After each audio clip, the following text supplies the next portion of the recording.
Hello, my name is Emma Ty, and my partner Adelaide Burton and I are going to be discussing the best ways to measure poverty today. Measuring poverty using SPM and capabilities, an imperfect science. So, how should we define and measure poverty? What should this poverty line we even mean? In our opinions, although it is more difficult to measure subjective ideas such as capabilities, they're a much more significant indicator of how people are doing than, say, the official poverty measure. However, the official poverty measure does make it much easier to measure.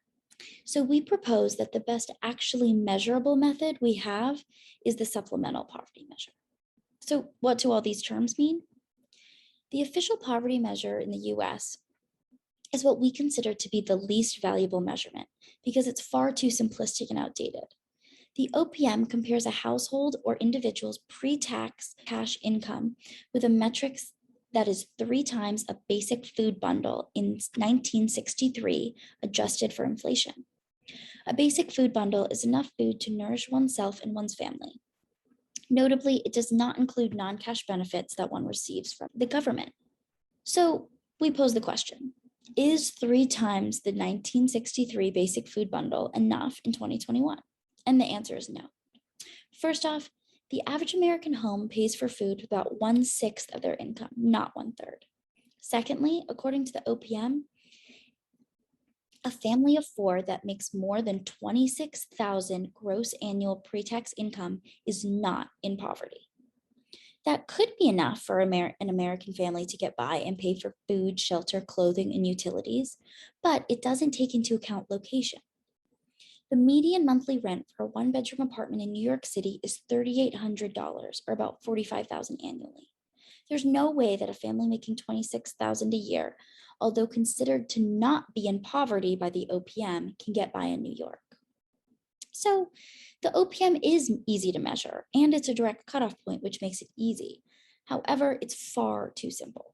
It doesn't account for location. The measurements are out of date, with the pricing for the food bundle being the same as 1962, not adjusted for food pricing, but adjusted for inflation. And it also doesn't account for certain governments like SNAP and TAMP. Imagine 2 people who both make an income of $12,000 annually. Person A receives no non-cash benefits and lives in New York City. Person B receives SNAP and subsidized housing, and they live in a rural area. So person B does not have to account for the costs of housing or energy and, to an extent, food in their budget. According to the OPM, both of these people are considered to be doing exactly the same, even though one of them is receiving significant non-cash benefits that make it easier for them to get by. So what's a good solution? There is another poverty measure that's currently being used in the US for research called the Supplemental Poverty Measure, or SPM. So the SPM adds food stamps or SNAP, whether a child gets free or reduced school lunch, housing subsidies, and low-income home energy assistance to a family's income. And then it takes out taxes, work-related expenses like transportation, childcare, and out-of-pocket medical expenses. This makes it a much more holistic view of how a family or individual is actually doing. It's not fully relative, but it does account for significantly more than the OPM, while also being easily measurable and numbers-based. The SPM has more logical adjustments for a family size than the OPM. It includes those non-cash benefits like SNAP and WIC. It considers non-married parents to be family members, and it accounts for childcare, transportation, and medical expenses to truly get a sense of what a family's financial situation is like. So back to our example, same 2 people, same benefits. According to the SPM, these 2 people are not doing the same. The SPM accounts for person B's non-cash benefits and the fact that they live in a rural area. And for person A, they would take into account that they're getting by just on their pre-tax income. And it also takes into account that they're trying to get by in one of the most expensive cities in America, while person B is living in a much more affordable rural area. However, the SPM isn't perfect. It's still more difficult to implement than the OPM, and it doesn't change the results from the OPM significantly. It also doesn't take into account the full spectrum of problems that someone facing poverty could experience. Some people might say that the OPM is just as good as measure as the SPM and so much easier to measure, since as you can see, on the whole, the numbers don't change that much between the OPM and SPM. However, the SPM is much better at telling how people are doing on a specific level. Even looking state by state, it makes serious changes on how it looks like people are doing and how many people in America are in poverty. While the OPM and SPM are two currently utilized measures of poverty, we want to introduce three other major influential theories for how we should measure and define poverty. These theories don't produce a number or percentage like the OPM or SPM, but they question how we should define and measure poverty moving forward. Economist and philosopher Amartya developed the capabilities approach to poverty, which used a distinction between functionings and capabilities to study how people are actually doing. He defines functionings as your beings and doings, or the state of things, and your capabilities are all of the options or opportunities that could be. For example, an individual might hold a particular job, and that is their functioning. But Sen believes that the individual should have reasonable opportunity to seek other kinds of employment as a result of their freedom of choice. The choices available to them as alternate states of being would be their capabilities. The key points of Sen's capabilities approach lie in the value of freedom as an indicator of well-being. Sen believes that we should value a person's right to choose their functionings, and the more options or capabilities that they have, the better off that they will be.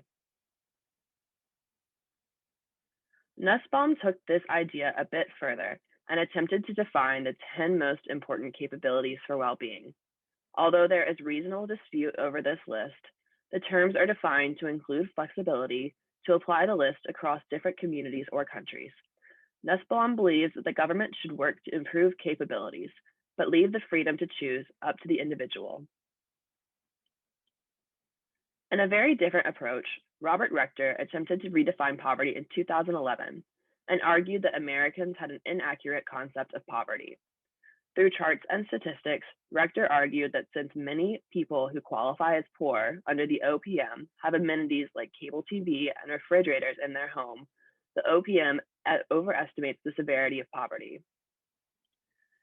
Rector grounds his argument in the possession of material wealth, but doesn't include in his study any other factors of well-being. In terms of the capabilities approach, he is solely looking at functionings, but even then, only a small selection of functioning in terms of material possessions. His approach oversimplifies the realities of poverty by dismissing the non-tangible hardships of poverty and other indicators of well-being. After all that, we believe that there isn't one good answer on how we define and measure poverty, and the way that we measure poverty depends on the question we are trying to answer.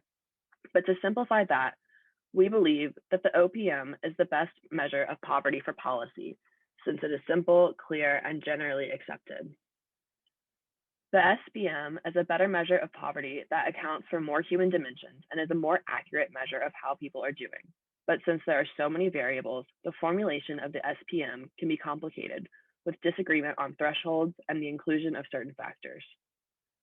Finally, we believe that the capabilities approach is the best way to define poverty. Although the conceptual nature of capabilities makes it difficult as a measurement tool, the general theory is the best indicator of how people are doing and values human dignity and freedom. This is the most human-centric view of poverty, and we believe that it should be the standard moving forward. Estimates like the OPM and SPM allow us to measure poverty in order to understand the scope and scale of the problem, but cannot measure the realities and hardships of poverty that must also be addressed. Although measurements can be a useful tool for understanding, we want to emphasize in our conclusions that studying poverty is about people and not numbers, and human dignity should be valued in any poverty studies.